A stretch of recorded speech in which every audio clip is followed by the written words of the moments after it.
সুপ্রিয় দর্শক শ্রোতা, ইরান, লেবানন, যুক্তরাষ্ট্র এবং ইসরায়েলের মধ্যে যুদ্ধবিরতির মধ্যেও আমেরিকার অবৈধ সন্তান ইসরায়েলের 15 সেনা হত্যা করেছে লেবানন। অন্যদিকে যুক্তরাষ্ট্র যুদ্ধবিরতির সময় বৃদ্ধি করার ঘোষণা করেছে এবং ইরান উত্তেজনা বাড়িয়ে তেহরান সহ ইরানের বিভিন্ন শহরে নতুন ভাষণের ক্ষেপণাস্ত্র প্রদর্শন করেছে এবং বর্তমান পরিস্থিতিতে কোনো আলোচনার অংশ নেওয়ার সম্ভব নয় বলে ইরান ঘোষণা করেছে। কি মনে হয়, ইরান যুক্তরাষ্ট্রের সাথে কি আলোচনা চালিয়ে যাওয়া উচিত? এই সম্পর্কে আপনার মতামত কমেন্টস বক্সে লিখে জানান এবং শুরুতেই থাকবে সংবাদ শিরোনাম পরে বিস্তারিত। হরমুজ প্রণালীতে ইরানের নতুন কৌশল, 500 কিলোমিটার অপারেশনাল অর্ধচন্দ্র ঘোষণা। আর বিস্তারিত জানিয়ে দেব। তাইওয়ান ইস্যু সামলানো না গেলে চীন যুক্তরাষ্ট্র সংঘাতে জড়াতে পারে, ট্রাম্পকে হুঁশিয়ারি চীনের। এদিকে মার্কিন অবরোধ মোকাবেলায় ইরানের নতুন তুরুপের তাস। ইউক্রেনের ড্রোন এবং ক্ষেপণাস্ত্র হামলা, রাশিয়ার নিহত 6। ইরান ইস্যুতে ধৈর্য হারাচ্ছেন এবার ট্রাম্প। ওমান উপকূলে হামলায় ডুবে গেছে ভারতীয় জাহাজ। বিশ্বাসঘাতকতার হুঁশিয়ারি দিল ইরান, কারা সেই বিশ্বাসঘাতক? এবং সর্বশেষে জানিয়ে দেব, যুক্তরাষ্ট্র এবং ইরান বাহিনীর পাল্টাপাল্টি হামলায় আবারও সংঘাত শুরুর শঙ্কা। এতক্ষণ শুনছিলেন সংবাদ শিরোনাম, বিস্তারিত। তবে তার আগে অনুরোধ থাকবে এই ভিডিওতে একটি লাইক দিন এবং কমেন্টস করে জানিয়ে দিন আপনি কোন জেলা থেকে বা কোথা থেকে আমাদের সাথে যুক্ত রয়েছেন, এবং সংবাদের সর্বশেষ গুরুত্বপূর্ণ আপডেট পেতে চ্যানেলটি সাবস্ক্রাইব করে আমাদের সঙ্গেই থাকুন। ধন্যবাদ। হরমুজ প্রণালীতে ইরানের নতুন কৌশল, 500 কিলোমিটার অপারেশনাল অর্ধচন্দ্র ঘোষণা। ইরানের ইসলামী বিপ্লবী গার্ড বাহিনীর নৌবাহিনীর হরমুজ প্রণালীতে নিজেদের সামরিক এবং কৌশলগত নিয়ন্ত্রণ আর সম্প্রসারণ ঘোষণা দিয়েছে। সেই সাথে সতর্ক করে দিয়েছে দেশের আঞ্চলিক জলসীমা বা জাতীয় স্বার্থের কোনো লঙ্ঘন করতে দেবে না। আইআরজিসির নৌবাহিনীর রাজনৈতিক উপপ্রধান রিয়ার অ্যাডমিরাল মোহাম্মদ আখরাজাদে বলেছেন, ইরান এখন জাস্ক এবং সিরিক উপকূল থেকে কেশম দ্বীপ এবং গ্রেটার ওবন তুনব দ্বীপের বাইরের এলাকাও হরমুজ প্রণালীর কৌশলগত অংশ হিসেবে দেখছে। তার ভাষা, আগে প্রণালীর কার্যকরী পরিসর ছিল মাত্র 20 থেকে 30 মাইল, বর্তমানে তা বেড়ে 200 থেকে 300 মাইল বা 500 কিলোমিটার জুড়ে বিস্তৃত অপারেশন অর্ধচন্দ্র অঞ্চলে পরিণত হয়েছে। তিনি আরো বলেন, ইরানের সশস্ত্র বাহিনী পুরো অঞ্চল নিবিড়ভাবে পর্যবেক্ষণ করছে এবং দেশের জলসীমা বা জাতীয় স্বার্থে কোনো ধরনের অনুপ্রবেশ সহ্য করা হবে না। আইআরজিসি জানিয়েছে, হরমুজ প্রণালীতে নিরাপদ চলাচলের জন্য ইরান নির্ধারিত একটি বিশেষ করিডোর ব্যবহার করতে হবে। নির্ধারিত পথ থেকে সরে গেলে সংশ্লিষ্ট জাহাজের বিরুদ্ধে কঠোর ব্যবস্থা নেওয়া হবে বলেও সতর্ক করেছে তারা। যুক্তরাষ্ট্র এবং ইসরায়েলের সঙ্গে সাম্প্রতিক উত্তেজনার পর থেকেই তারা হরমুজ প্রণালীতে আরো কঠোর নিয়ন্ত্রণ আরোপ করেছে। বিশ্বের প্রায় 1/5 তেল, গ্যাস ওই প্রণালী দিয়ে পরিবাহিত হয়। ফলে এখানকার যে কোনো উত্তেজনা বৈশ্বিক জ্বালানি বাজারে বড় প্রভাব ফেলতে পারে। সাম্প্রতিক সময় মার্কিন যুদ্ধ জাহাজ কৌশলগত এবং ওই জলপথের উপর ইরান নিয়ন্ত্রণ ভাঙিয়ে মরিয়া প্রচেষ্টা ইরানি জলসীমার কাছে যাওয়ার চেষ্টা করে ইরানের প্রত্যক্ষ গোলাবর্ষণ তারা প্রতিহত হয়েছে। তাইওয়ান ইস্যু সামলানো না গেলে চীন যুক্তরাষ্ট্র সংঘাতে জড়াতে পারে, ট্রাম্পকে হুঁশিয়ারি শির। তাইওয়ান ইস্যুতে বিদ্যমান বিরোধ ঠিকমতো সামলানো না গেলে চীন এবং যুক্তরাষ্ট্র সংঘাতে জড়িয়ে পড়তে পারে বলে সতর্ক করেছেন চীনের প্রেসিডেন্ট শি জিনপিং। চীনের রাষ্ট্রীয় সংবাদ মাধ্যম সিসিটিভি জানিয়েছে, বেইজিং এর গ্রেট হল দ্য পিপলস অনুষ্ঠিত দ্বিপাক্ষিক বৈঠকে যুক্তরাষ্ট্রের প্রেসিডেন্ট ডোনাল্ড ট্রাম্পকে চীনা প্রেসিডেন্ট একথা বলেন। স্বশাসিত তাইওয়ানকে নিজেদের ভূখণ্ড বলে বারবার দাবি করে আসছে চীন। এ নিয়ে যুক্তরাষ্ট্রের সঙ্গে দেশটির দীর্ঘদিনের বিরোধ রয়েছে, কেননা তাইওয়ানের সঙ্গে অস্ত্রের মাধ্যমে যোগানদাতা হচ্ছে ওয়াশিংটন। বিশ্বের দুদেশ অর্থনীতির নেতাদের দুদিনের ওই শীর্ষ সম্মেলন শুরু হয়েছে। এ সময় চীনা প্রেসিডেন্ট যুক্তরাষ্ট্রের সঙ্গে ইতিবাচক বাণিজ্য আলোচনার প্রশংসা করেন। মধ্যপ্রাচ্যে ইরানের সঙ্গে যুদ্ধে জড়িয়ে যুক্তরাষ্ট্র জনপ্রিয়তা কমিয়েছেন ডোনাল্ড ট্রাম্প। এই পরিস্থিতিতে চীনের মতো প্রধান কৌশলগত প্রতিনিধি দেশ ট্রাম্পের ওই সফর বিশ্বজুড়ে আলোচনার কেন্দ্র রয়েছে। সর্বশেষ 2017 সালে নিজের প্রথম মেয়াদে বেইজিং এ সফরে গিয়েছিলেন ট্রাম্প গেট হল অব দ্য পিপলস এ পৌঁছালে শি জিনপিং তাকে স্বাগত জানান। এই সময় ট্রাম্পকে গার্ড অফ অনার দেওয়া হয়। শিশুরা ফুল আর চীন যুক্তরাষ্ট্রকে পতাকা নিয়ে অতিথিকে বরণ করে নেয়। পরে শুরু হয় বৈঠক। মার্কিন অবরোধ মোকাবেলা, ইরানের নতুন তুরুপের তাস। তেহরান ইসলামাবাদের মধ্যকার দীর্ঘদিনের স্তরের বাণিজ্যিক সম্পর্ক এখন এক নতুন মোড় নিতে শুরু করেছে। পারস্য উপসাগরীয় অঞ্চলে মার্কিন নৌবাহিনীর ক্রমবর্ধমান চাপ এবং সমুদ্রপথে পণ্য পরিবহনে বাধার মুখে পড়ে বিকল্প হিসেবে পাকিস্তানি স্থলপথ ব্যবহারের দিকে ঝুঁকেছে ইরান। বিশেষ করে গত সপ্তাহ ধরে চলমান মার্কিন অবরোধের ফলে ইরানের সামুদ্রিক বাণিজ্য মারাত্মকভাবে ব্যাহত হয় ও সিদ্ধান্ত নেওয়া হয়েছে। পাকিস্তানি বাণিজ্য মন্ত্রণালয় একটি সাম্প্রতিক বিশেষ রেগুলেটরি অর্ডার জারি করেছে, যেখানে তৃতীয় দেশ থেকে পাকিস্তানি ভূখণ্ড ব্যবহার করে ইরানে পণ্য পাঠানোর জন্য 9টি ট্রানজিট রুট নির্ধারণ করা হয়েছে। করাচি, পোর্ট কাসিম এবং গোয়াদর বন্দর ওই রুটগুলোর সরাসরি ইরানের গাবত এবং তাপ্তান সীমান্ত পয়েন্টের সাথে যুক্ত করবে। বিশ্লেষকরা মনে করছেন, প্রায় 2 দশক ধরে ঝুলে থাকা ওই প্রকল্পে হঠাৎ কার্যকর হওয়ার পেছনে বর্তমান ভূরাজনৈতিক অস্থিরতা বড় ভূমিকা পালন করছে। সমুদ্রপথে যুদ্ধকালীন ঝুঁকির কারণে বিমার প্রিমিয়াম কয়েক গুণ বেড়ে যাওয়ায় অনেক জাহাজ কোম্পানি ইরান অভিমুখে যাত্রা শুরু করেছে।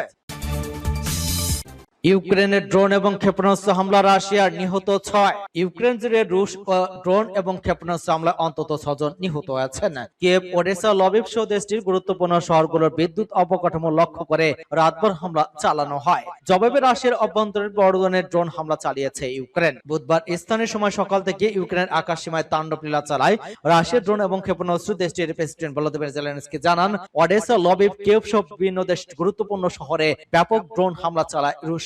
এসব হামলায় কয়েকজন বেসামরিক নাগরিক নিহত হয়েছেন বলে দাবি কিয়েভের। এছাড়া ক্ষতিগ্রস্ত হয়েছে জ্বালানি, রেল যোগাযোগ ব্যবস্থা। যদিও রাশিয়ার দাবি হামলা চালানো হয়েছিল ইউক্রেনের সেনা অবস্থান লক্ষ্য করে। রুশ হামলার জবাবে রাশিয়ার অভ্যন্তরে ব্যাপক ড্রোন অভিযান চালিয়েছে ইউক্রেন। ওয়ারবাগের একটি ক্ষেপণাস্ত্র উৎক্ষেপণ কারখানায় হামলার খবর পাওয়া গিয়েছে। মস্কোর দাবি, রাত বা তালাক, বেলগরদ, বিয়ানস্ক, কুরস্ক বিভিন্ন অঞ্চলে প্রায় 300 ইউক্রেনের ড্রোন ভূপাতিত করেছে। এর মধ্যে সীমান্তবর্তী বেলগরদ এবং রিয়ানস্ক অঞ্চলে গভর্নররা পদত্যাগ করেছেন। সেখানে নতুন ভারপ্রাপ্ত গভর্নর নিয়োগ পেয়েছেন প্রেসিডেন্ট ভ্লাদিমির পুতিন। এদিকে রাশিয়ার ড্রোন এবং ক্ষেপণাস্ত্র হামলার মুখে নিজের আকাশসীমা নিরাপত্তা নিশ্চিত করতে তাৎক্ষণিক ব্যবস্থা নিয়েছে ন্যাটো সদস্য দেশ পোল্যান্ড। রাশিয়ার হামলার পরই বেলারুশ সামরিক বাহিনী তাদের যুদ্ধবিমান মোতায়েন করে। ইরান ইস্যুতে ধৈর্য হারাচ্ছেন ট্রাম্প। বেইজিং এ চীনের প্রেসিডেন্ট শি জিনপিং এর সঙ্গে এক রুদ্ধতর বৈঠকের পর ইরান ইস্যুতে নিজের কঠোর অবস্থানের কথা জানান দিয়েছেন মার্কিন প্রেসিডেন্ট ডোনাল্ড ট্রাম্প। ফক্স নিউজকে দেয়া এক সাক্ষাৎকার ট্রাম্প স্পষ্ট করে বলেছেন, ইরান প্রশ্নে তিনি ক্রমশ ধৈর্য হারাচ্ছেন এবং তেহরানকে দ্রুত একটি চুক্তিতে আসতে হবে। ওয়াশিংটন এবং তেহরানের মধ্যে চলমান যুদ্ধ পরিস্থিতি এবং পারমাণবিক কর্মসূচি নিয়ে স্থবির হয়ে পড়া আলোচনার মাঝেই এই মন্তব্য করলেন তিনি। ট্রাম্পের মতে, ইরান যদি তাদের সমৃদ্ধ ইউরেনিয়ামের মজুদ হস্তান্তর না করে তবে আলোচনার পথ আরো সংকীর্ণ হয়ে পড়বে। যদিও তিনি এই মজুদ হস্তান্তরকে বড় কোনো কৌশলগত বিষয়ের চেয়ে গরুর জনসংখ্যায় হিসেবে বিশেষ গুরুত্ব দিচ্ছেন, তবুও নিরাপত্তার খাতিরে এটি ওয়াশিংটন নিয়ন্ত্রণে থাকা জরুরি বলে তিনি মনে করেন। এদিকে মধ্যপ্রাচ্যের জলসীমা নতুন করে উত্তেজনা ছড়িয়ে পড়েছে। ওমান উপকূলের কাছে একটি পণ্যবাহী কার্গো জাহাজকে রহস্যজনক বিস্ফোরণে ডুবে যাওয়ার পর ওই অস্থিরতা আরো বেড়েছে। ব্রিটিশ নিরাপত্তা সংস্থাগুলোর দাবি, জাহাজটিতে ড্রোন এবং ক্ষেপণাস্ত্র হামলা চালানো হয়ে থাকতে পারে। এ সময় আরব আমিরাতের ফুজাইরা বন্দরের কাছ থেকে একটি বাণিজ্যিক জাহাজ ইরানি বাহিনীর নিয়ন্ত্রণ নেওয়ার খবর আন্তর্জাতিক মহলে উদ্বেগের সৃষ্টি করেছে। ওমান উপকূলে হামলায় ডুবে গেছে ভারতীয় জাহাজ। ওমান উপকূলে অজ্ঞাত হামলায় একটি ভারতীয় মালবাহী জাহাজ ডুবে গেছে বলে জানিয়েছে সামুদ্রিক নিরাপত্তা পর্যবেক্ষক প্রতিষ্ঠান ভ্যানগার্ড। প্রতিষ্ঠানের তথ্য অনুযায়ী 14 জন নাবিক বহনকারী জাহাজটির নাম MDM আজ হালি। ওমানের লিমা উপকূলের কাছে হরমুজ প্রণালীর দক্ষিণ অংশে একটি বিস্ফোরণের পর জাহাজটি ডুবে যায় বলে ধারণা করা হচ্ছে। ভ্যানগার্ড জানিয়েছে, জাহাজটি সোমালিয়ার বিচ্ছিন্নতাবাদী অঞ্চল সোমালিয়ান্ডের বেরোবেরা বন্দর থেকে সংযুক্ত আরব আমিরাতের সাহায্যে গবাদি পশু পরিবহন করছিল। এ সময় জাহাজ একটি সন্দেহভাজন বিস্ফোরণ ঘটে, যা ড্রোন বা ক্ষেপণাস্ত্র হামলার কারণে হয়ে থাকতে পারে বলে মনে করা হচ্ছে। প্রতিষ্ঠানটির ভাষ্য অনুযায়ী বিস্ফোরণের পর জাহাজে আগুন ধরে যায়। পরে পরিস্থিতি নিয়ন্ত্রণের বাইরে চলে গেলে নাবিকরা জাহাজ ত্যাগ করতে বাধ্য হন এবং শেষ পর্যন্ত জাহাজটি ডুবে যায়। জাহাজ চলাচল পর্যবেক্ষণকারী ওয়েবসাইট ম্যারিটাইম ট্রাফিক জানিয়েছে, MDM আজ আলী ছিল 54 মিটার দীর্ঘ একটি কাঠের ধাও জাহাজ। এই ঘটনার পর ভারতের পররাষ্ট্র মন্ত্রণালয় জানিয়েছে, জাহাজটির সব নাবিককে নিরাপদে উদ্ধার করা হয়েছে। হামলার ঘটনার রিপোর্ট লেখা পর্যন্ত কোনো পক্ষ দায় স্বীকার করেনি। বিশ্বাসঘাতকদের হুঁশিয়ারি দিল ইরান। কারা সেই বিশ্বাসঘাতক? ইরানের পররাষ্ট্র মন্ত্রক রহস্যময় এক বার্তা দিয়ে সম্ভাব্য বিশ্বাসঘাতকদের সতর্ক করেছে। দেশের পররাষ্ট্র মন্ত্রকের মুখপাত্র ইসমাইল বাগাই সামাজিক যোগাযোগ মাধ্যমে একটি সংক্ষিপ্ত বার্তা পোস্ট করেছেন। সেখানে তিনি একটি পুরানো আরবি প্রবাদ উদ্ধৃতি করে লেখেন যে, গোপনে বিশ্বাসঘাতকতা করে সে একদিন প্রকাশ পেয়ে যাবে। বার্তায় কোনো দেশের নাম উল্লেখ না থাকলেও এটি এসেছে পররাষ্ট্রমন্ত্রী আব্বাস আরগাজি করা মন্তব্যের পরপরই। সম্প্রতি ইসরায়েলের প্রধানমন্ত্রী বেনিয়ামিন নেতানিয়াহু দাবি করেন, যুক্তরাষ্ট্র এবং ইসরায়েলের ইরান বিরোধী হামলার সময় তিনি সংযুক্ত আরব আমিরাতে একটি গোপন সফর করেছিলেন। এই দাবির প্রতিক্রিয়া আরো কাছে বলেন, ইরানের মহান জনগণের বিরুদ্ধে শত্রুতা করা একটি বোকামের কাজ, আর এই কাজ ইসরায়েলের সঙ্গে যোগ সাজস কমার অযোগ্য।